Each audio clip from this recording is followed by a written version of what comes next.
Hello मेरे प्यारे बच्चों, क्या आप 10वीं पास हैं? केवल 10वीं पास? जी हाँ, केवल 10वीं पास एक सिंगल एग्जाम और सिर्फ बड़ी सी कंपनी टाटा जैसी कंपनी में आप अच्छी खासी जॉब पा सकते हैं। जी हाँ, आज हम इस वीडियो के माध्यम से बताने वाले हैं केवल 10वीं पास करने वाला।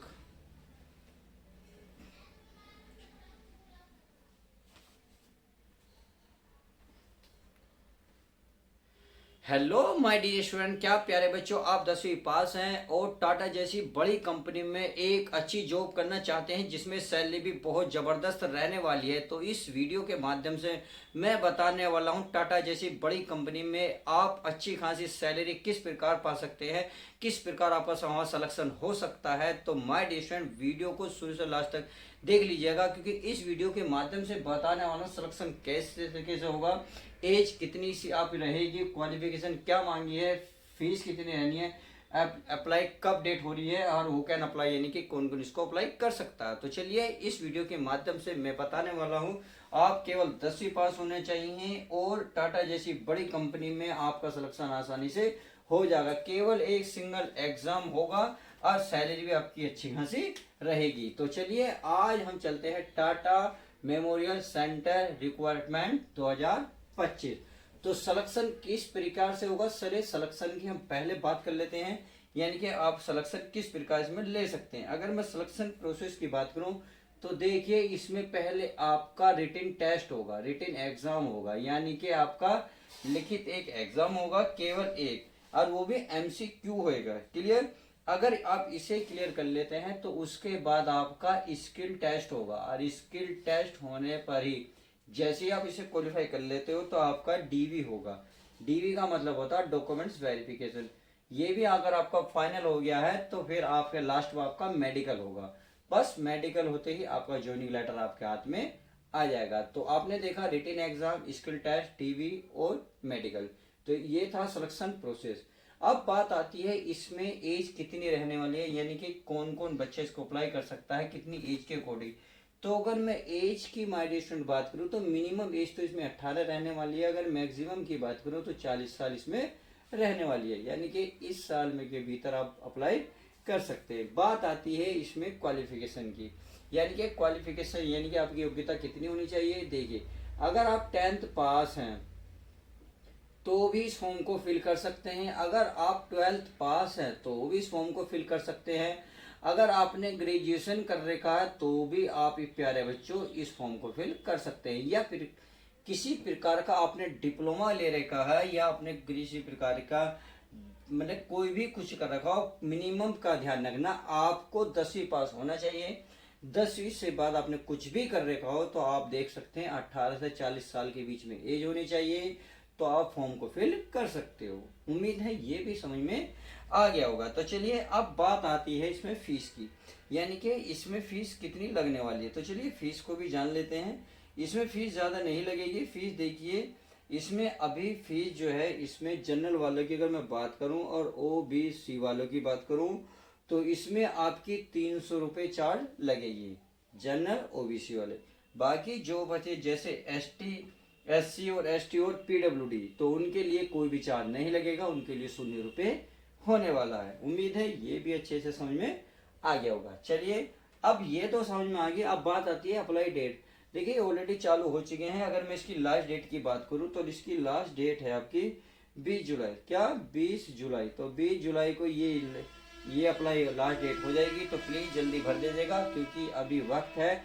जो बच्चों ने जिसने भी नहीं भरा है इसको अप्लाई कर सकते हैं। चलिए आप समझ लेते हैं हु कैन अप्लाई। तो अप्लाई की अगर मैं बात करूं तो देखिए, इसको ऑल इंडिया के मेल एंड फीमेल दोनों भर सकते हैं। इसमें ऐसी कंडीशन नहीं है कि केवल मेल भरेंगे या फीमेल भरेंगे। क्लियर? तो बात समझ में आ गई, मेल और फीमेल दोनों भर सकते हैं। अब बात आती है सर, रिटन एग्जाम जो होगा उसमें क्या क्या सिलेबस रहने वाला है, या आपका जो डीवी होगा, डॉक्यूमेंट्स वेरिफिकेशन, उसमें क्या क्या रहने वाला। तो चलिए इसको बड़ी डिटेल से समझते हैं क्योंकि सबसे ज्यादा मेन यही है जो बच्चों को दिक्कत करता है। तो चलिए इसको भी अच्छे से समझ लेते हैं। अगर मैं बात करूं रिटन एग्जाम की, तो रिटन एग्जाम में देखिए आपको टोटल कितने क्वेश्चन मिल रहे हैं? 50 क्वेश्चन मिलेंगे और 100 मार्क्स के मिलेंगे, यानी कि एक क्वेश्चन कह सकते हो 2 मार्क्स का रहेगा। क्लियर? तो चलिए मैं आपको समझा देता हूँ रिटन एग्जाम के अकॉर्डिंग, यानी कि आपको क्या क्या मिलेगा। आपको जीके देखने को मिलेगा, जीके के आपको 20 क्वेश्चन मिलेंगे, और 20 क्वेश्चन मिलेंगे तो मार्क्स आप समझ होंगे, तो 40 मार्क्स मिलने वाले हैं। अगर मैं इसमें इंग्लिश की बात करूं तो इंग्लिश की रहने वाली है कितनी कि 10 क्वेश्चन, केवल 10 क्वेश्चन, और आपको 20 मार्क्स मिलने वाले हैं। अब बात आती है इसमें मैथ की, तो चलिए मैथ को भी समझ लेते हैं। मैथ के इसमें माय डियर स्टूडेंट 20 क्वेश्चन होंगे और 40 मार्क्स होंगे। क्लियर? तो इस प्रकार से आप देखते हैं 50 क्वेश्चन बैठते हैं, 100 ही मार्क्स बैठते हैं। उम्मीद है ये बात अच्छे से समझ में आ गई होगी। अब बात आती है जो सिलेक्शन प्रोसेस है, यानी कि जो किस प्रकार होगा। अच्छा ये तो मैंने बता दिया, रिटन एग्जाम होगा, स्किल टेस्ट होगा, तो यही था बात। उम्मीद है अच्छे से सबको समझ में आ गई। बात अब बनती है कि सर ऐसी कौन सी वेबसाइट पे जाकर इस फॉर्म को फिल करें, यानी कि आप कहाँ जाके इस फॉर्म को फिल कर सकते हैं। तो अगर मैं फॉर्म फिल करने की वो बताऊं वेबसाइट, तो वेबसाइट है www.tata steel, तो ये हो गई steel.com, ये इसकी वेबसाइट है। इस पे जाकर फॉर्म को फिल कर सकते हो। ये बात है, समझ में आ गई। अब बात आती है इसमें सैलरी की, तो चलिए सैलरी भी अच्छी खासी रहने वाली है। अगर सैलरी की बात करूं प्यारे दोस्तों, सैलरी इसमें 30,000 प्लस ही रहने वाली है, यानी कि कम नहीं रहेगी।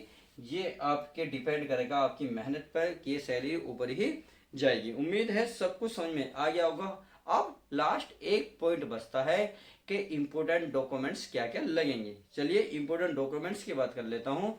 तो प्यारे बच्चों 8-10 से फोटो आपके 8-10 फोटो होने चाहिए। कौन से? जो जो आपके छोटे वाले फोटो होते हैं। उसके बाद आपको एक सिग्नेचर अच्छे से होने चाहिए, जो आप फॉर्म फिल करते वक्त करोगे वही सिग्नेचर आपको वहीं करने होंगे, सेम मैच खाने चाहिए। आधार कार्ड आपका साथ होना चाहिए, कास्ट सर्टिफिकेट आपके हाथ में होना चाहिए, एज प्रूफ होना चाहिए। और देखियो जब आप फॉर्म को फिल करोगे तो अपना ईमेल आईडी तथा फ़ोन नंबर जरूर डालें, क्योंकि कंपनी की तरफ से आने वाला मैसेज आपको डायरेक्ट आपको ही मिले, किसी और के माध्यम से ना मिले। यानी कि कोई बच्चे ऐसे होते हैं ईमेल आईडी नहीं डालते या अपना कॉन्टैक्ट नंबर नहीं डालते, तो वो किसी और का डलवा देते हैं, तो जो इन्फॉर्मेशन आनी होती है वो किसी और पर पहुंच जाती है। तो प्लीज़ इस बात का ध्यान रखें। आपको क्या करना है, अपना ईमेल आईडी और फ़ोन नंबर डालना है। तो चलिए इस वीडियो को यहीं एंड करते हैं। वीडियो कैसी लगी लाइक और शेयर करके जरूर बताएं। मिलते हैं नेक्स्ट वीडियो में।